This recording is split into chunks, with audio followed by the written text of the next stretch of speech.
Hi hello and welcome back to our channel. இன்னைக்கு நம்மளோட வீடியோல என்ன பார்க்க போறோம் அப்படின்னா, சேம் ஆஸ் இட் இஸ் அதே இன்னொரு தகவல் தான் எபிசோட் நம்பர் 3 எலாபரேட்டிங்கா பார்க்க போறோம். அதுல நான் என்ன சொல்லியிருக்கேன்றத வீடியோ அட்டாச் பண்றேன், பாருங்க. பார்த்துட்டு வந்துட்டு இருப்பீங்கன்னு நினைக்கிறேன். அந்த வீடியோல நான் என்ன சொல்லியிருப்பேன்னா, மளிகை பொருள் எப்படி வாங்கணுன்றத பத்தி சொல்லியிருப்பேன். அது கூட இன்னும் கொஞ்சம் எக்ஸ்ட்ரா பாயிண்ட்ஸையும் நான் சேர்க்கிறேன், தெரிஞ்சுக்கோங்க. வீடியோவை முழுசா, அதாவது கண்டென்ட் இருக்கிறத மட்டும் முழுசா பார்த்து தெரிஞ்சுக்கோங்க.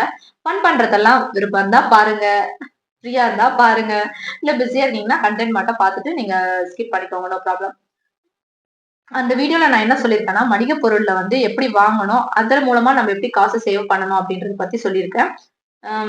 நீங்க ஒரு மளிகை கடைக்கு போறீங்க அப்படின்னாக்கா, முன்னாடிலாம் மளிகை கடைன்னா அண்ணாச்சி கடை அந்த மாதிரி தான் போவோம்.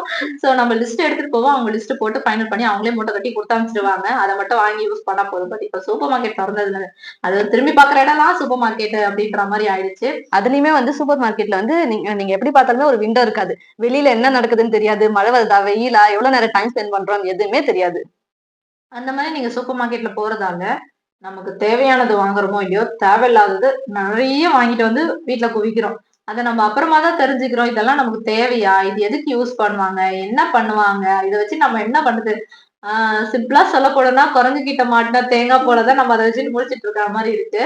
நம்ம எதையோ ஒரு ரெசிபி பார்ப்போம். அதுக்கு இதெல்லாம் தேவைப்படும் வாங்கிட்டு வருவோம். கடைசி வரைக்கும் அதை செய்ய மாட்டோம். மேனுஃபேக்சர் அந்த எக்ஸ்பிரி டேட்டும் முடிஞ்சு போயிடும். எக்ஸ்பிரி டேட் முடிஞ்ச உடனே தூக்கி போட்டுருவோம். அந்த மணியும் வேஸ்ட். அந்த எக்ஸ்பிரி டேட் முடிஞ்சதே வந்து முடிஞ்சு ஒரு 4 மாசம் கழிச்சு தான் நம்ம பார்ப்போம். முடிய போகுதேன்னு பார்த்தா கூட உடனே நம்ம செஞ்சிருவோம். பட் முடிஞ்சு 4 மாசம் கழிச்சு பார்க்கும்போது எதுக்குமே யூஸ் இல்லாம தூக்கி தான் போடுறா போல இருக்கு. சோ என்ன தேவையோ அதை மட்டும் பார்த்து வாங்கிக்கோங்க.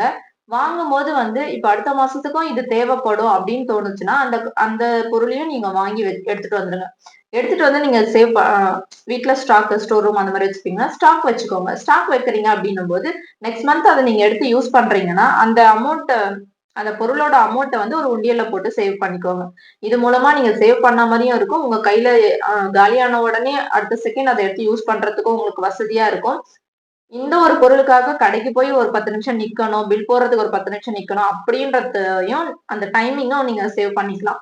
ஃபார் எக்ஸாம்பிள் வந்துட்டு எம்ஆர்பி ரேட் இருக்கிறதா பார்த்து வாங்கினீங்கன்னா வந்து அடுத்த மாசம் போனாலும் சரி, அதுக்கு அடுத்த மாசம் போனாலும் சரி, அதே ரேட்டு தான் இருக்க போகுது. அதனால வந்து உங்களுக்கு பெருசா வந்து சேவிங்ஸ் இருக்காது. சொல்ல போனோம்னா உளுத்தம் பருப்பு, தோளம் பருப்பு இதெல்லாம் கூச்சி வச்சுக்கிட்டீங்கன்னா வந்துட்டு நல்லா யூஸ் பண்ணிக்கலாம்.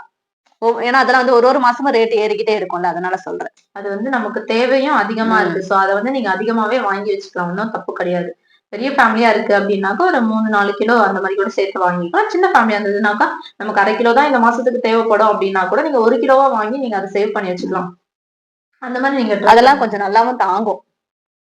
அதே போல இன்னொரு விஷயம், மளிகை கடைக்கு சூப்பர் மார்க்கெட் போய் நீங்க வாங்குறீங்க அப்படின்னா கூட ரொம்ப வருஷம் கெடாம ஒரு பொருள்லாம் இருக்கும் இல்லையா? அதெல்லாம் வந்து மேக்ஸிமம் நீங்க ஆன்லைன்ல பர்ச்சேஸ் பண்ணிக்கோங்க. எதுக்காக? ஃபார் எக்ஸாம்பிள்க்கு நீங்க டிஷ் வாஷ் பண்றதுக்கு, ட்ரெஸ் வாஷ் பண்றதுக்கு அந்த மாதிரிக்கான லிக்விட்ஸ்லாம் வந்து சூப்பர் மார்க்கெட்டை விட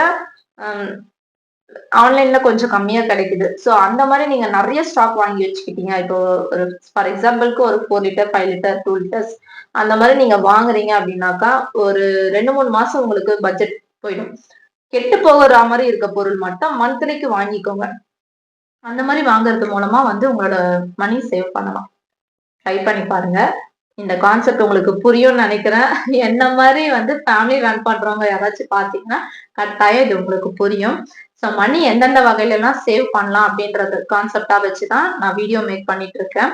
ஓகே, இந்த வீடியோ இங்கேயே முடிச்சுக்கலாம். இந்த வீடியோ உங்களுக்கு பிடிச்சிருந்தா லைக் பண்ணுங்க, ஷேர் பண்ணுங்க, கமெண்ட் பண்ணுங்க. உங்களுக்கு ஏதாச்சும் தெரியணும் அப்படின்னாலும் கமெண்ட் பண்ணுங்க. இல்ல எனக்கு ஏதாச்சும் தெரியப்படுத்தணும்னாலும் கமெண்ட் பண்ணுங்க. மேக்சிமம் கமெண்ட்க்கு நாங்க ரிப்ளை கொடுத்துட்டு தாங்க இருக்கோம். ஸோ கமெண்டும் லைக்கும் தான் எங்களை பூஸ்டப் பண்ணோம். ஸோ முடிஞ்ச அளவுக்கு அதை எங்களுக்கு சப்போர்ட் பண்ணுங்க. Tata from Viji, Maneka.